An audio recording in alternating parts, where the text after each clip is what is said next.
guys, welcome back to So Magic. I'm Peter, and today we're going to be looking at a new acquired machine, a vintage machine. We have the Janome SW2018E that I picked up yesterday. Oh, and by the way, Happy New Year's to everyone for 2026. How exciting, a new year. New year, new machine. So this is what I picked up yesterday, and backstory, apparently it was used by a lovely lady's daughter to make her projects with, and apparently no longer needed it. So I picked it up here in Australia for $15 on Marketplace, so that's cool. But there's been an issue with the machine itself. The stitches are beautiful and perfect, but just like my mother-in-law's machine that I had showed on an earlier video from last year, the Janome XL18W, the reverse lever wasn't working.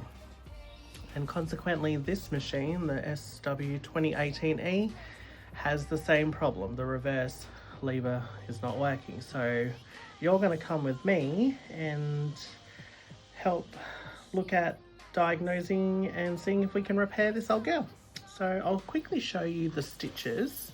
I won't bore you with the actual sewing part of it, but I did stitch out all the stitches on this machine minus the button hole function, but these are all of the stitches. They're pretty good for the most part. This waffle stitch down the bottom, I had to adjust the plus minus buttonhole switch that changes the timing of the feed dogs. So or the needle timing of the feed dogs versus the needle, and it's the stitch alignment dial, so I had to adjust that a little bit to see what was the best setting for this machine. And when you're doing this waffle stitch, it's actually better if I have it switched to the minus position. So that's that. For the most part, it's really good. Both sides look really good.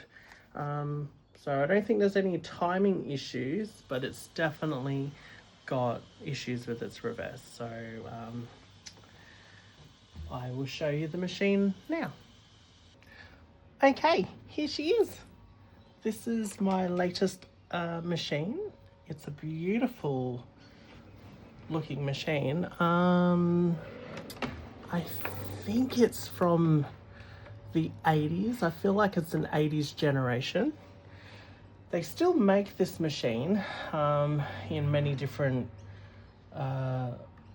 modern guises. The chassis itself, I'm pretty sure this machine is still being made today for the most part. The internals are pretty much the same. Location of dials can be a little bit different, but for the most part this is very similar to the current models that they're running at the moment.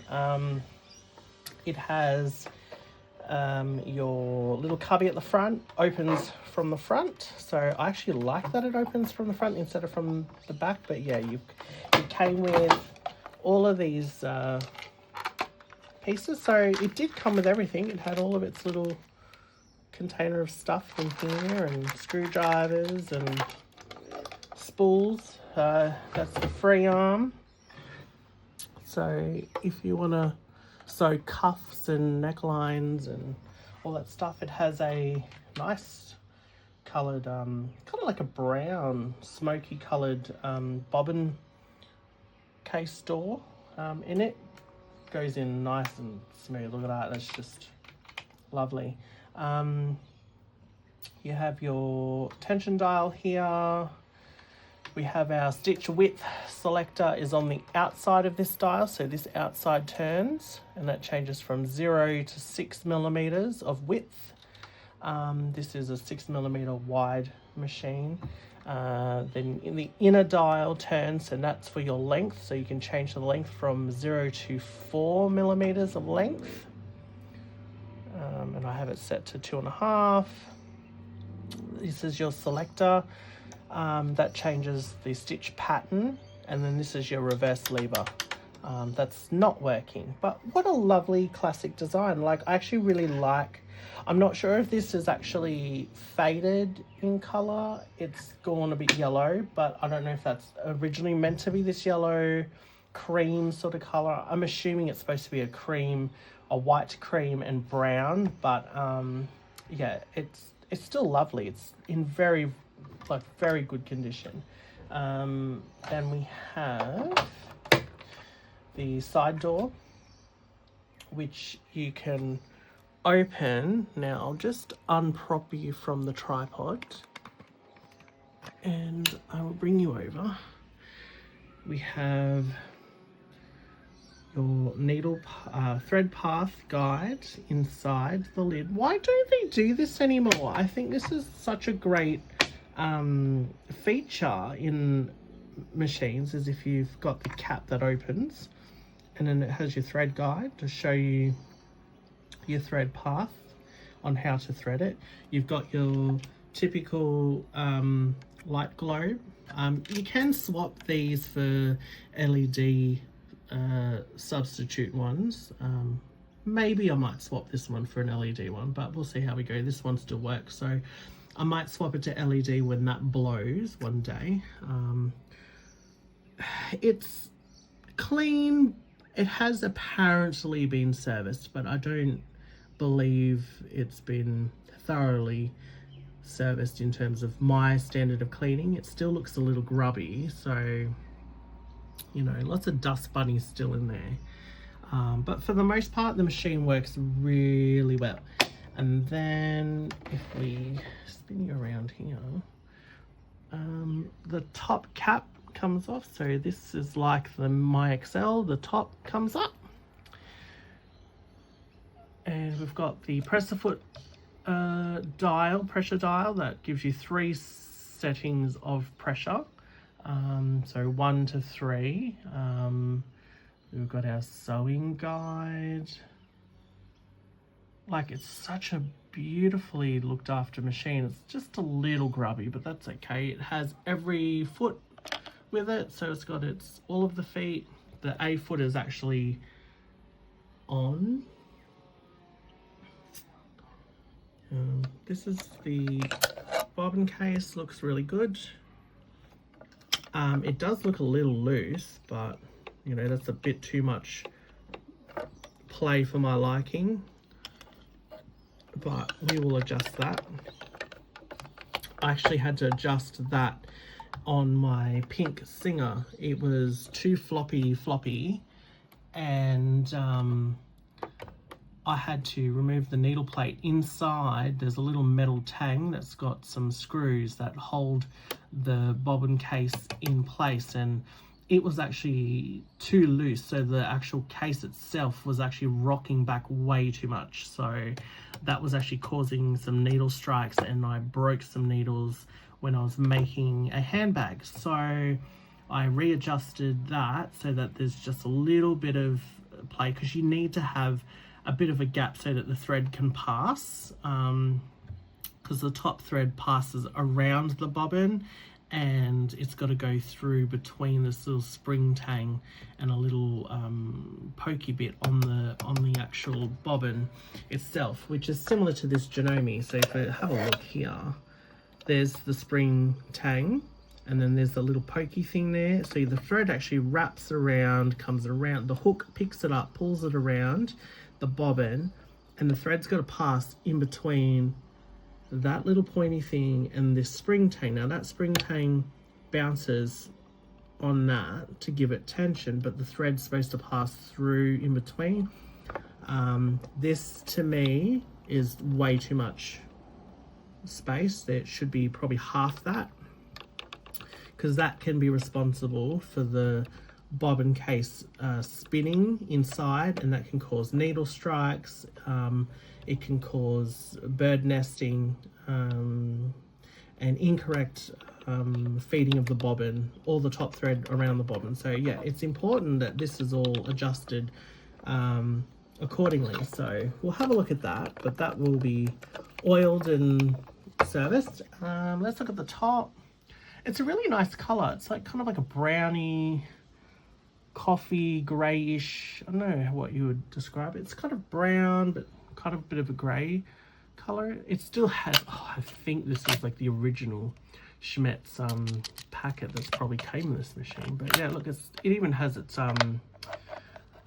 quilting bar. So it's got the quilting bar. Look at that. Still has that in there. Here's your bobbin spindle. Move that to the right to engage the bobbin. And when you wind the bobbin on these machines, like some other Janomes, you have to disengage the flywheel on the hand wheels, because otherwise the needle will move. To stop the needle from moving up and down, you pull this out. And that way now the hand wheel spins, turning the bobbin spindle, but the needle doesn't move. If I push this in, it will now spin, obviously, the bobbin pin, but the needle also moves. So when you're winding a bobbin, make sure you pull this knob out, and that disengages that hand wheel, the clutch in the hand wheel. And then when you're done using your bobbin or winding your bobbin, you move that back to the left. But yeah, isn't it a beautiful machine? Oh, I love this color scheme. It's like a rainbow, and I like this too. It's a really cute little badge. I wonder what the E stands for. I know it's an SW2018E, so I'm assuming the E's for that, but it's just, oh, I like the 4-leaf clover look. Yeah, it's a beautiful machine. Let's have a look around the side. So we've got this is your stitch alignment adjuster, whatever you call it. But when you're doing buttonholing, this helps regulate how close the zigzag is for your buttonhole, but it also works for the adjusting of the stitches. So like your waffle stitch that I showed, if it's not aligning properly, you can change this plus or minus to adjust the alignment of those stitches. That's the vent for the motor, on-off switch, and then around the back, Janome, serial number. It's a Taiwan made machine. You've got your presser foot lever. It is also an extra lift, so if you push it up a little further, it actually lifts the foot up higher for much more thicker projects. You have a quick swap foot button, so if you press that, it will drop the foot off. This little black button, you can push that in when you start going over particular seams that are thick, and that prevents the foot from flexing. So as the foot flexes, if you hold that in and then put your foot down, it should stay there till it moves off or over a seam that's bulky, and it'll keep that foot in place so it doesn't sort of get wedged underneath and then stop feeding properly. Underneath you have your feed dog lever. That's to drop your feed dogs when you are doing free motion quilting, or you don't want the feed dogs feeding for any reason, like embroidery or anything like that. That's what that's for. So that's good. These machines still have that function.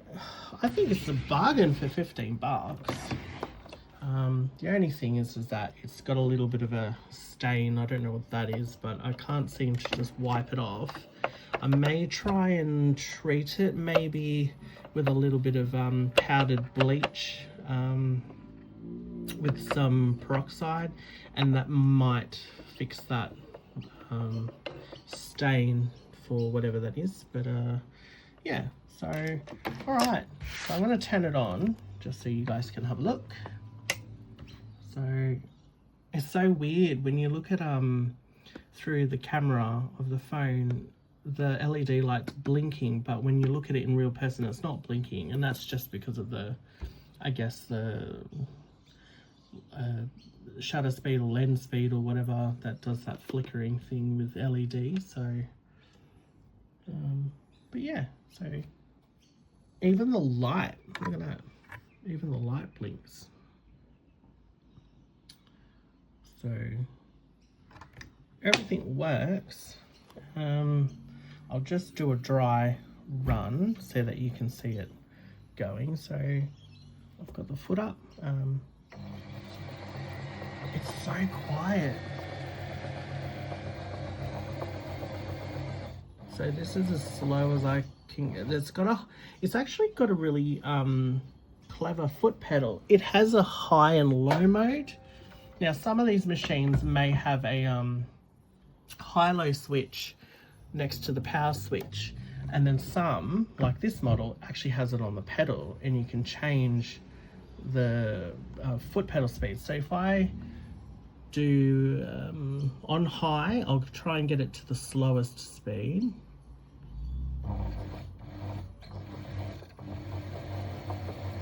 So that's pretty much as slow as I can get it, and then this is as fast.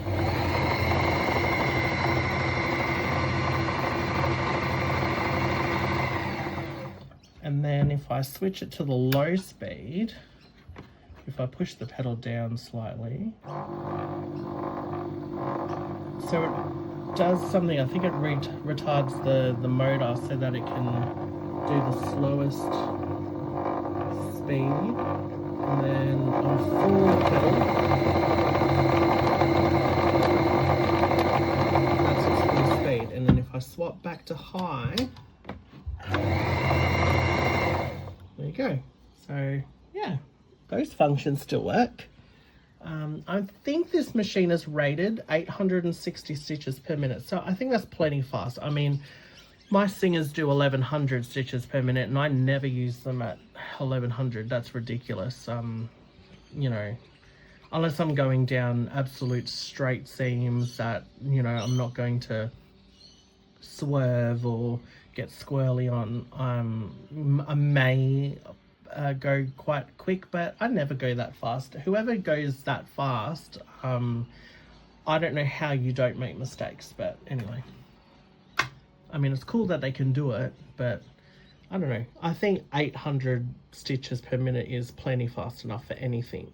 But all right, so I'm gonna remount you onto the tripod, and you're gonna watch me dismantle this machine. And then by the time I edit this video, I will cut out all the yucky bits as much as possible, and you can only watch all the good stuff, and that'll be that. All right, so we'll just pause you for a second and I'll be back. All right, we're back. So before working on any machine, please ensure that you have unplugged the power from it, because you do not want to electrocute yourself. That's not a great day to have electrocution. Just trying to grab the screwdrivers.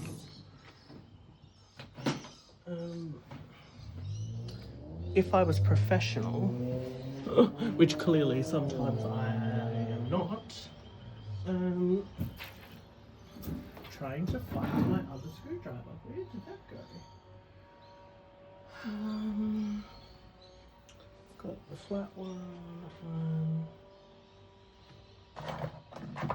I'm pretty sure I had another screwdriver here. I seem to have misplaced it. Alright, let's make do with what we got. So, first step, unplug and turn off machine. Done. I'm going to take the cubby off. It's actually quite a weighty machine. These Janomes are solid. The whole main body is made out of alloy, like a metal. There's some plastic parts, like the base plate is got plastic with metal frames on them, but the main body itself, unlike the Singer that has a metal frame internally and then a plastic glamour cover on the outside, these are solid metal chassis. So that's all metal. That bottom part's plastic with metal framing. The top cover is plastic. But for the most part, all the structural stuff, it's all metal. So these are really good for heavy duty works because you're not going to have flexing of a lot of cheaper sewing machines that are like under $200. A lot of them don't have metal frames in them. They're all a plastic molded machine, and they, unfortunately, if you drop them or you try to sew really heavy things like thick denim or leather, you can actually, this whole head part can flex independent from the bottom part, and that can throw the timing off.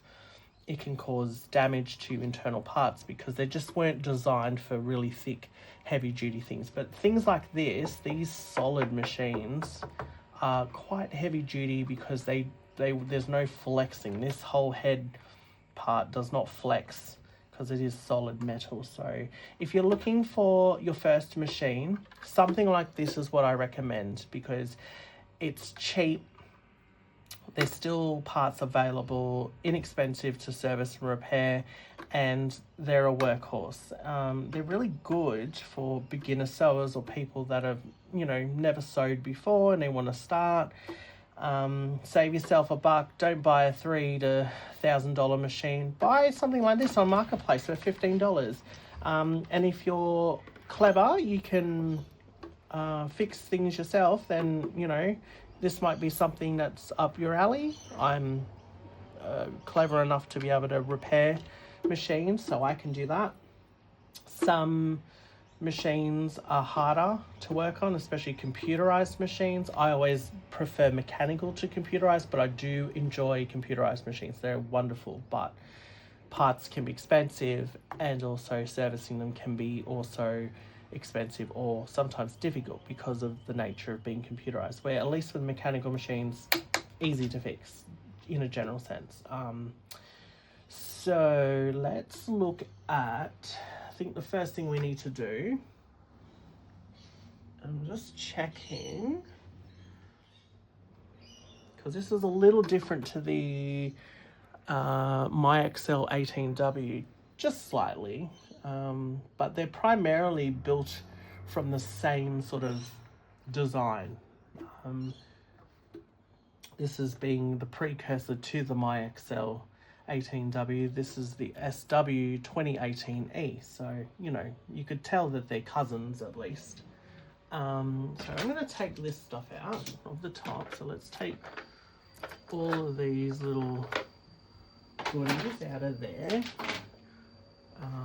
And that, take that out. This little cubby thing, I think, just pops out. Yeah, so that you can pull out. We have several screws in the top head, so let's look at, I think I can leave the lid on for most of it, so I think we'll just remove the main screws. Now you can use an electric screwdriver if you're good at using one of those. I would not recommend utilizing those if you're not, because you can strip things. Because some of these are not screwing into plastic, some are screwing into metal, or vice versa. Now, things that have a thread like this are generally screwing into some sort of metal fastener or molded metal thing, where the ones that have like a wider corkscrew looking thread, they are normally screwing into plastic. So please be careful when you're dismantling machines, because that can actually damage them. So, okay, so we've got that's loose. I think this top, yeah, this top cover should be able to come off now. So, do I have to take that off? I didn't want to have to. Oh no, here we go. I can just lift that up and move the handle out of the way like that. So the handle just sort of pushes into these lugs on either side, and you can sort of just flex them enough, and then this whole piece comes apart. Okay, so that's the top part. Very easy to maintain and service. So let's have a look. So the lady did say that it was serviced, but looking with my eye chrometer, it hasn't been serviced for a while. It's clean-ish, but I don't think it's as clean as it should be. The bobbin tire looks okay. Probably could do with a replacement eventually, but not right now. That looks okay. Yeah, that all looks quite clean. I guess it could have possibly been serviced, but I don't know. It kind of looks like that was a while ago. So let's take the side panel off. So you'll be able to see the drive belt. The drive belt goes from the motor to the hand wheel. So I think that should just pop off and that should come off there. So these are all slightly a little different. So here we go. Yeah. Hate the sound of that cracking noise, because I'm always worried that something's about to break. But so the side panel comes off one screw, and hopefully you guys can see the inside. I might move you guys a little bit closer because you look a little far. Okay, how's that? That looks all right. Okay, so here's our drive belt. It's not bad. It feels a little floppy. So I'd say it could probably be due for a new belt at some stage, but that's okay. They're not meant to be super tight, and they're geared. So geared belts or tooth belts are generally lifetime, but over time they do stretch. So that's okay. The one that is important though is not the drive belt itself, but actually the timing belt. So here's the timing belt on this machine. It's actually pretty good. It doesn't feel too overly slack, so timing is not going to be so much of an issue. But it is dirty. Like, ooh, okay. So that's going to be a concern. You have to clean all that gunk out of there. Okay. Some greased parts. They look okay. The grease looks, for the most part, okay. Just dust bunnies. It's just normal dirt, I guess. So I might have to get a vacuum cleaner to clean that out. Okay, so the next part is underneath. Some of these machines, I think the 18W was similar to this. You have to take this whole bottom panel off. So let's do that, and I will show you what that looks like.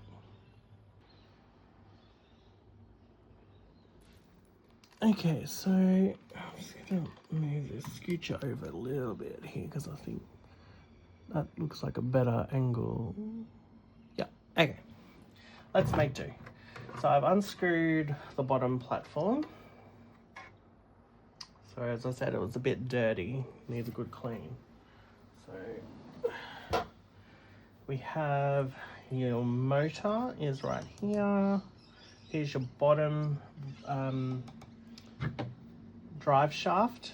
So we have to undo this cover to expose the bobbin area because I'm going to oil that section.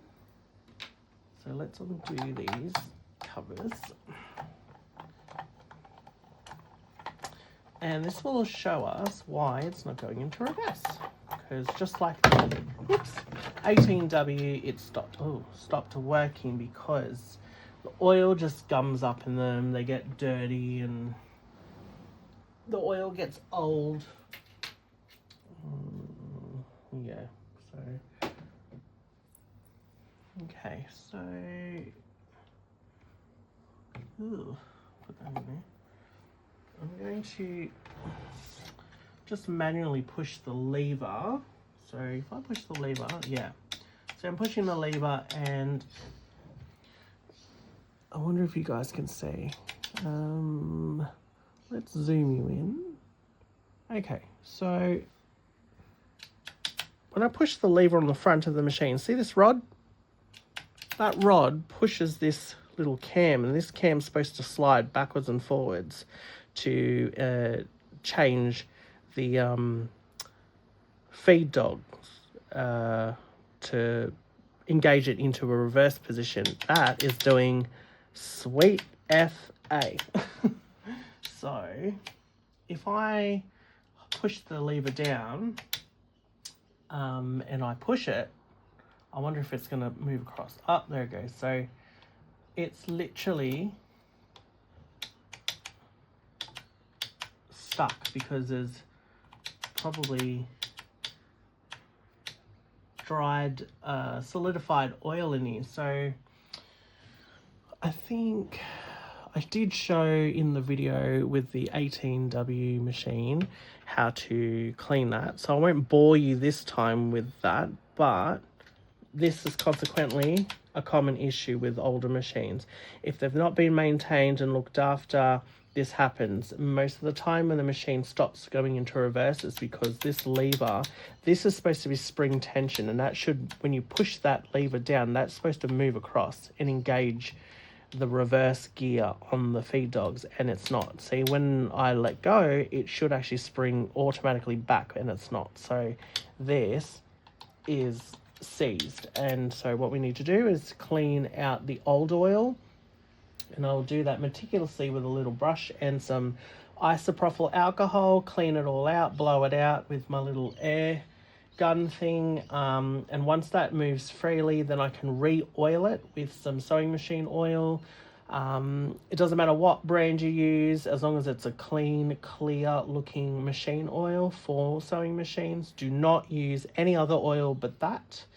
And I will resaturate those. I will go and check all the gears, make sure none of them are damaged, worn or cracked, and I will then go through and oil all of the areas that need to be oiled. So there we go. I won't bore you again with that because you've already probably seen that in my last video, which is the Janome SW2018E. So if you want to watch that video, please go and have a look at that one on my channel.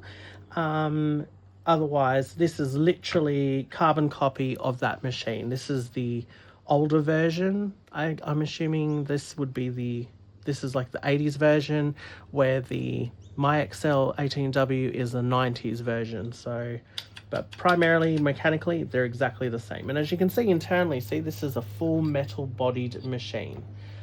Its external body is part of its internal structure, and this is what gives them their renowned rigidity, strength, and their ability to really sew some really good things. The only thing that lets these guys down is the motor. I'm wondering if there's a company that actually sell upgraded, stronger motors that will retrofit into these chassis, because this would be really good. I'm assuming this is a 0.56 amp motor. Now, when I did the conversion, it sort of says that wattage wise this machine should be 110 watts, which I don't think it is, because I don't know if I'm doing the formula correct, because it's generally volts times amps equals watts, but then also there's a power factor, and sometimes I'm not good at maths, so I assume this machine having the 15-watt light globe, it's probably around about 50 to 60 watts, the motor itself, or the machine in its entirety. So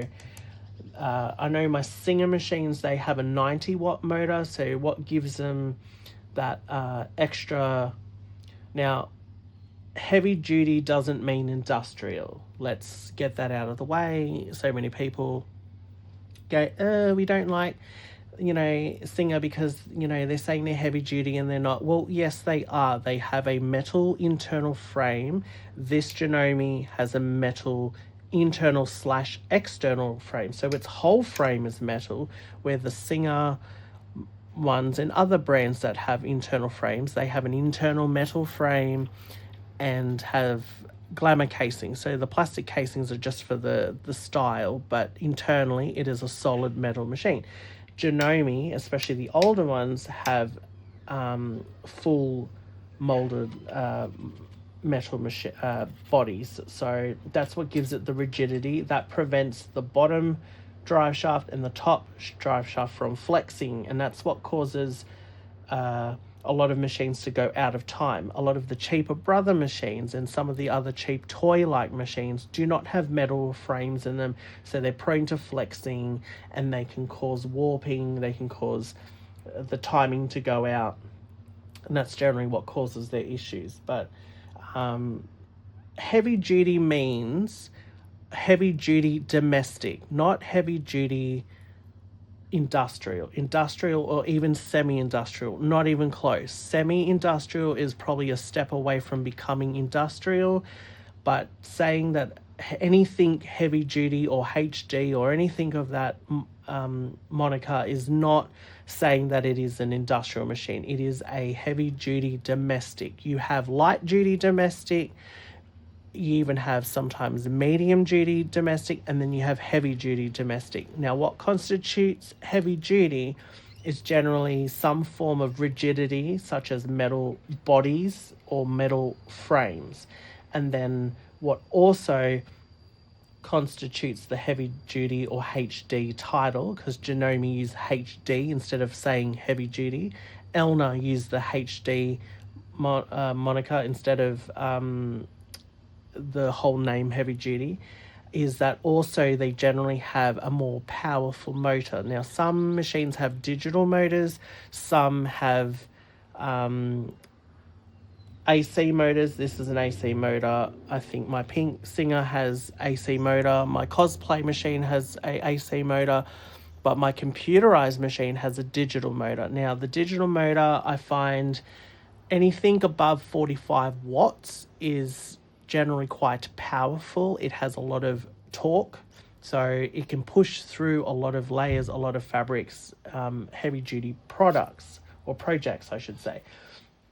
This machine, the only thing that would let this machine down, and also the 18W My XL, is that these AC motors are generally only 50 to 60 watts, and they just don't have enough punching power to go through. So if these were closer to the 90-watt rated AC motor like in the Singer, I reckon these would be a force to reckon with. They're still good for their time. Back in the day, these were all we had and what we got to use before going into industrial or semi-industrial machines. But this particular machine, I reckon if you could somehow retrofit, or if they made a stronger motor that could take this chassis, if they could put something that had a 90 or 100-watt motor, I reckon these machines, God, these machines would just be exceptional. And like my Singer heavy duties, now I don't care whether you like whatever brand, you are allowed to like what you like. I particularly like Singer because my grandmother's machine is a Singer. It's the first machine I ever used, and I like the brand. I don't care who owns it. I just like them. I like the look of them, and they they work for the intended purpose that I use them for. So, and I love Janome. I don't love a specific brand only. I like them all, really. I just like a product that works, and sometimes they don't work, and it's generally user error. A lot of the times it is user error, but sometimes machines break, sometimes they're just manufactured poorly. It's, you know, it's hard because unless you're mechanically minded, you're not going to, be able to, fix it. And so you'd have to take that product back for warranty purposes or have it repaired or replaced. And sometimes the customer service is very lackluster. So, there's that. But I reckon, getting back to the story, this Janome, I reckon this and the 18W, if they could somehow remanufacture the motors with a bigger motor, that would, if it could take a 90 watt or more motor, I reckon ideally 110 watt motor, like some of the semi-industrial machines, I reckon these machines would perform, if not just as good as a semi-industrial. I think that would actually make it a true HD heavy duty machine.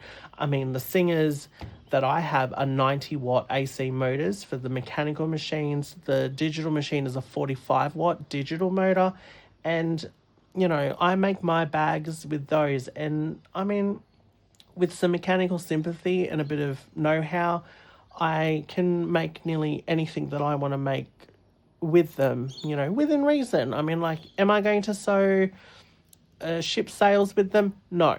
Am I going to make couture handbags like, Louis Vuitton and Gucci and all those, and Chanel, and if I'm going to make those sort of caliber of handbags? Probably not. I could probably make something that looks similar, but I'm not going to make it to the same caliber because these machines are not going to do that job.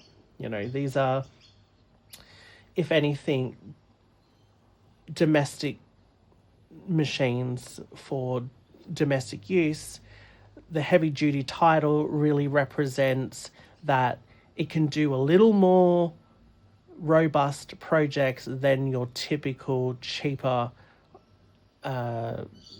almost toy-like machine. So you have, as I said, there is a light duty, somewhat kids, aimed for children that are learning to sew, or young people to learn how to sew. There's like a cheaper line that's, for light duties, mending, what have you. And then you've got medium duty, which is, sometimes still without a metal frame or a stronger motor, but it'll have a little bit more robust features. It may have a metal frame, but it'll still have a weaker motor. See, I would classify this Janome as a medium class heavy duty machine because it has a metal frame. The motor is generally quite ample enough for most projects, but I would fear that this would probably stop short with some of the more heavy duty projects that you would probably do in a domestic setting. The Singer, on the other hand, same. Even though it says heavy duty, I would say it's more better suited for those medium to somewhat heavy duty projects that, this machine could probably do it. I think the Singer would do it better, having a stronger 90 watt motor. This has probably only got I think a 50 or 50. Generally, they were rated 50 to 60 watt motors. And in total, plus 15 watt light globe, that would be a 65 watt in total or 75 watt in total, depending on what size these motors are. But for the most part, most of these motors were only a 50 to 60 watt motor. My Elna overlocker, I think that's got a 90 watt motor or 80 watt motor, but the Singer heavy duties, they all have 90 watt motors besides the grey computerized machine, which actually has a digital 45 watt motor, which is actually quite strong. And I think my Janome Memory Craft 1000, the sewing and embroidery machine, that has a 49 watt motor. That's pretty strong. That's pretty heavy duty. It's got a heavy duty metal frame in it. It has a 45 or 49 watt digital motor, so it has the piercing power to go through several layers as well as embroidery. It has to be strong for that sort of project. So I feel like it is also, you could almost classify that as a heavy duty machine as well. So you know, I would not have I would have plenty confidence that that Memory Craft 1000 could make handbags with it, for sure. But I don't want to make bags with it because I'm pretty sure that's going to probably wear it out a lot faster. So that's why I have several machines. Some of them are just, you know, for ornamental purposes, like my grandmother's machine. I'll play with that every now and then, but I don't want to use that all the time as a normal everyday machine. The black 99K, it's just really primarily for display purposes. I don't use it as an actual machine because it's only got I think a 45 watt motor, and it's pretty poor in terms of piercing power. It's a good, you know, retro vintage machine, but yeah, I wouldn't use it as a normal machine. It's just for ornamental purposes. My Singer One that I got a little while ago, that is a actually, you know what, I'm going to show you guys. So I'm going to undo a little, let's get off topic, let's move around. Here's, oh, that's the case for that Janome. Look how it yellows out, it's gross. Hang on, I'm going to zoom out a bit. So I've got the oops, so I've got the Fashion Mate, my grandmother's Fashion Mate down there. That's the creamy white one. There's the black 99K. Then I have the Cosplay CP 6355M. That is what I use to make my handbags with. That Singer One is a quilting machine. I mean, I can make bags with that too. It's got a pretty strong motor. I think it's got a 70 watt motor in that because it's an older, I think it's a 2010 model. That machine is perfect for quilting. I love the curved bed. It's got a nice large bed, and it makes it easier for quilting or making quilts or large like table runners, placemats. It's a beautiful machine for that. The grey one is my computerized 6705C. That's the middle of the range of that computerized. There's a 6605, a 6705, and a 6805, I think. That's the middle model, and it's a fantastic machine. That's my apparel machine. So if I'm making clothes, I like to use that machine for making clothes and apparel. So that's those. Then I have over here the Memory Craft 1000. That's a sewing and embroidery machine. That's the one I got from my mum and dad last year, and I've been doing a lot of embroidery designs on bathrobes and bath towels and hand towels. So if you have a look at my news feed on YouTube, you might see some of them that I've done. I've actually taken photos of those and posted them. Up the top, I have the Janome SW2018E, which is my mother-in-law's machine. That's the one I've repaired the reverse lever on. That is basically the evolution of this 2018E. So if I spin you around, here's my overlocker. This is the Elna 654. It's a fantastic overlocker. I've had this for 15 years and never skipped a beat. The only thing I needed to do was actually give it a good service. It's never been serviced since I bought it. I was very lazy in doing that because I hadn't sewed for a long time. I sort of packed all my sewing stuff away for a long time and never used it. Now that I'm got back into my craft and actually enjoying my craft, and now I've got this YouTube channel. I'm, you know, using these machines more and more, and I'm, you know, a little sad that I haven't used these a lot earlier, but you know, life happens. So then I've got my pink 4411. I bought that because, you know, I am obsessed with pink. I love pink. If I could have all my machines in pink, I probably would. If I had a choice, I could make everything pink, but you know, I don't know, maybe that's too much. But I do enjoy that pink machine. I use that as my quote unquote mending machine. I can make everything. I can make bags. I made one of my new handbags I've made at the moment, my tote handbags. I made that with the pink machine this time. I thought I'd give that one a go. But that's when I've got the other projects happening on the other machines and they're all set up, when I need a spare machine, instead of taking the project out, because what I do is I normally sometimes will leave a project under the foot when I'm, you know, going between projects.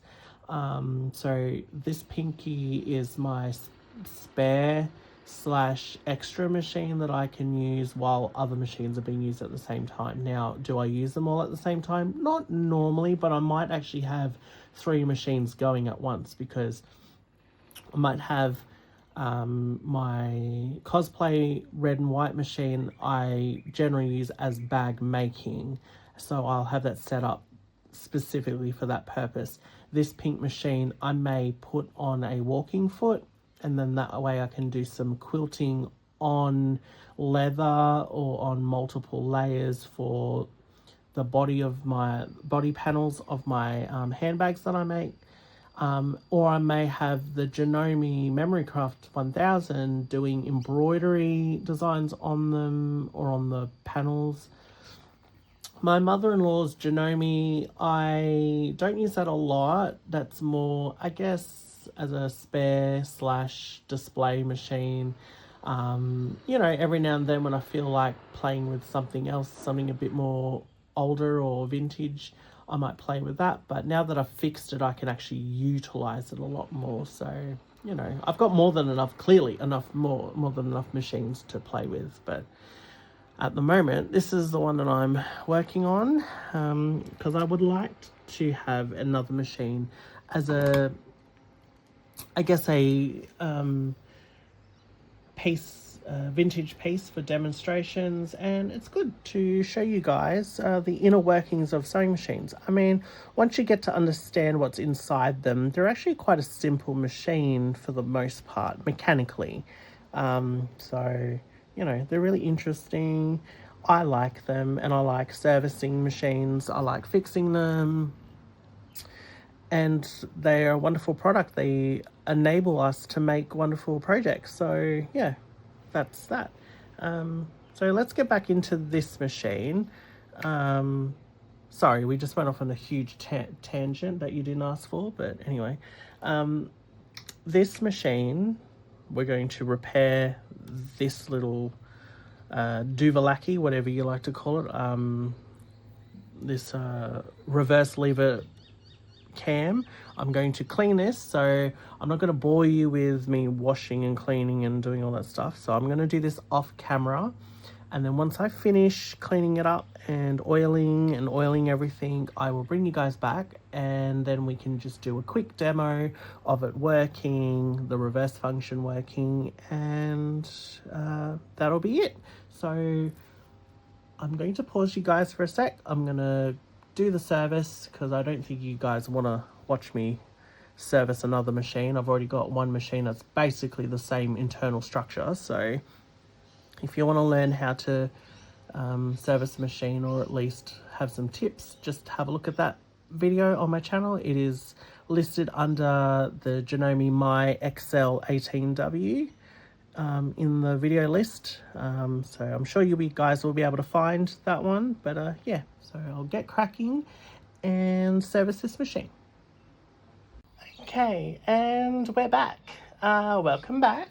I finished doing the service on this Janome. It's pretty dirty. It just needed a little tizzying up, but the reverse switch is now working, so I figured we can show you how it's going. Yeah, looks good.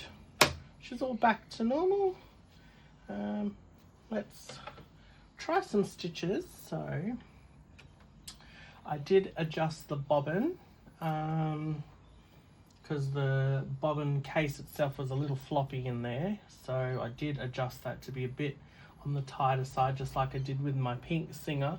I feel like I'm gonna have to check all the machines because I feel like that little tang that sort of clamps the bobbin, the inner bobbin case, can sometimes be too loose, and that could cause skip stitches or bird nesting or whatever. So anyway, I've got that done. Let's go width of 0. We're going to go a length of 2.5 straight stitch, and let's see how she goes. Oh, much better.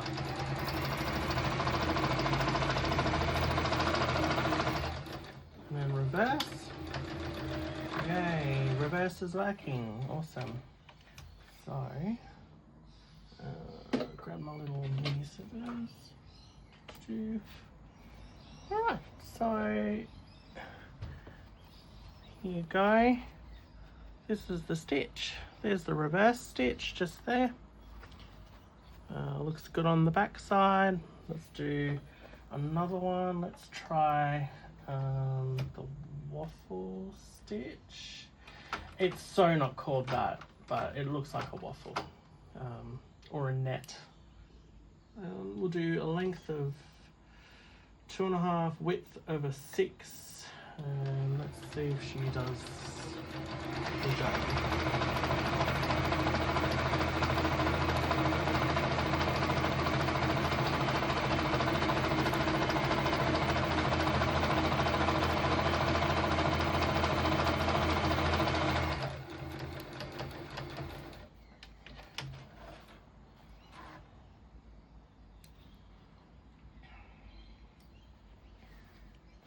Excellent, that looks really good.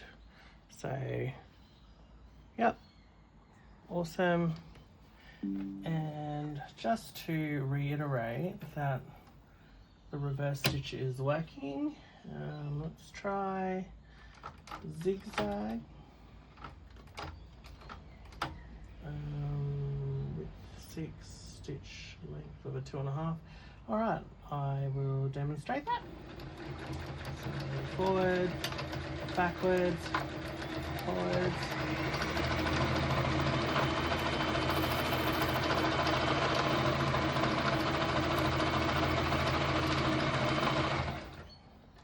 So it looks like she